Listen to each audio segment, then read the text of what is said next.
Okay, so hello guys, bali magandang araw sa inyo and welcome back again na naman sa ating channel at sa panibagong video tutorial na naman. So bali continuation nga lang pala ito dito sa ating motorcycle project, which is napakarami na nating nagawang vlog dito sa ating Motorstar na to So bali kung maaalala nyo dun sa last vlog nga pala natin, yan, kung mapapansin nyo meron tumutulong langis dito gawa ng merong crack itong ating timing gear cover.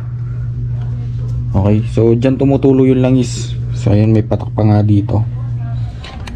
Bali ngayong araw mga boss, kung may pambili nga pala kayo, pwede nyo naman siyang palitan. Napakamura lang nitong cover na to.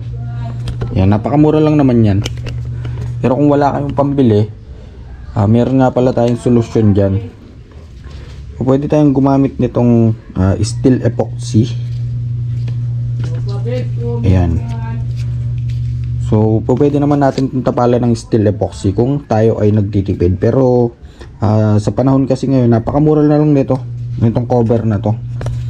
Pero tulad nga ng sinabi ko, kapag wala tayong budget, pwede tayong gumamit nitong steel epoxy. Pangsamantagal. Okay, so baklasin lang natin to kasi sa loob natin siya babanatan para hindi halata na may tapal dito at malinis tignan. Ngayon mga boss, kung ganito yung motor nyo at wala kayong idea kung paano magbaklas ng ganito, at kung mapapansin nyo wala kayong nakikitang tornilyuhan dyan, yung tornilyo kasi nito is nandun sa kabila. Ikot tayo.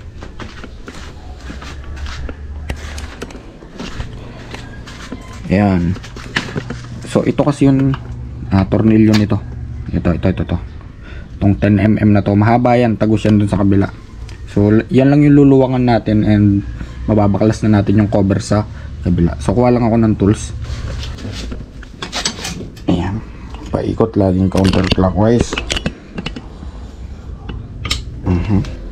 Ayan, so napakahaba nito mga boss. Tabi lang natin yan.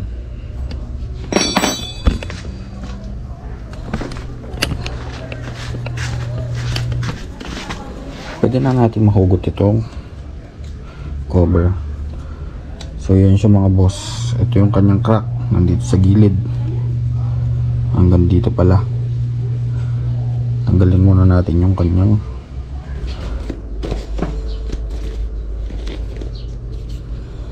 at gamitin na natin itong ating steel epoxy.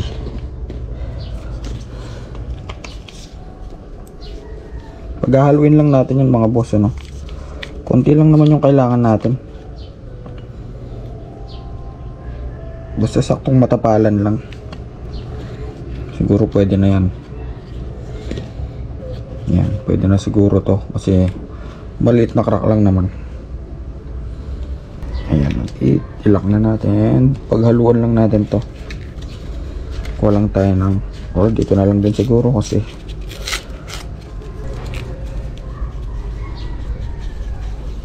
haluin lang natin ng mabuti mga boss. Kung pwede nga pala ito sa may mga crack na makina, especially sa mga bakal, steel epoxy para sa mga nagtitipid mga boss. Yan. So pwede na siguro yung kanyang consistency or yung kanyang lapot or yung kanyang mixture. Banatan na natin yung okay, so pwede na siguro yan mga boss at patutuyuin na lang natin. So iwan lang natin siya dito. At habang pinapatuyo natin yung steel epoxy dito sa may ating timing gear cover,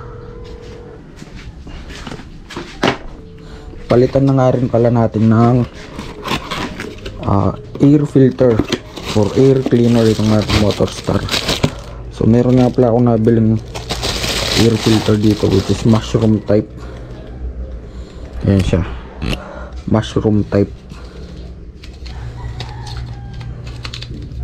At may iba't ibang adapter na rin siya kung saan pasok na pasok at fit na fit siya sa iba't ibang manifold size.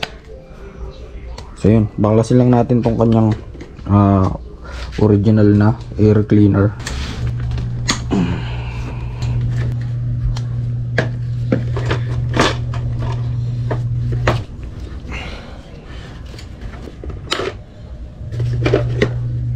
At try natin salpak yung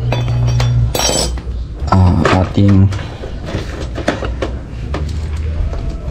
mushroom type na air filter or air cleaner. So ito na mga boss, bali tinanggal ko yung adapter kanina dito na rubber, and siya yung sinalpak natin dito sa may mismong air filter natin. So tinry natin siyang i-convert, and try ko lang siyang higpitan.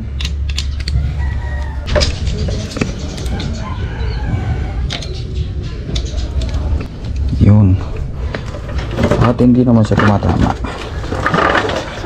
All goods. So higpitan na natin. Okay, so nahigpitan na natin mga boss. Sure na to. Try na natin siya pa. Ay, wala pa pala yung cover nya.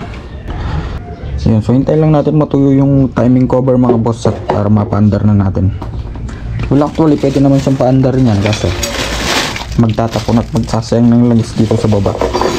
Okay lang naman, hindi naman tayo nagmamadali. So update na lang mamaya mga boss. Okay, so ito na mga boss.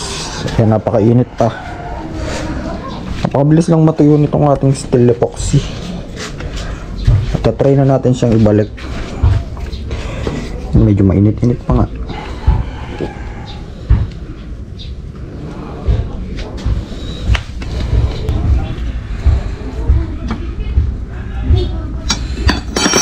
So yan mga boss, na ibalik na natin at try na natin siyang start. So yan mga boss, kung mapapansin nyo, umaandar naman siya and wala na siya sa tono, gawa nang nagkaroon siya ng air filter or air cleaner. Medyo nabibitin siya.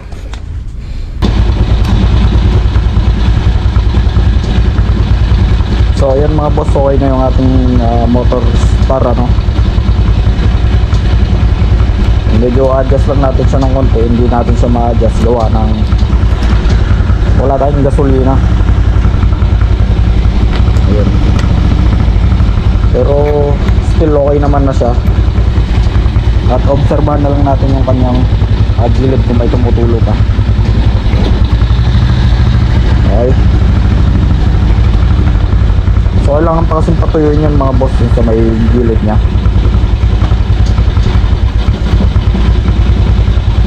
Yan, so bali hanggang dito na lang mga boss. Sana may natutunan kayo. At kung nagustuhan nyo ang video na to, so please like, share, and subscribe.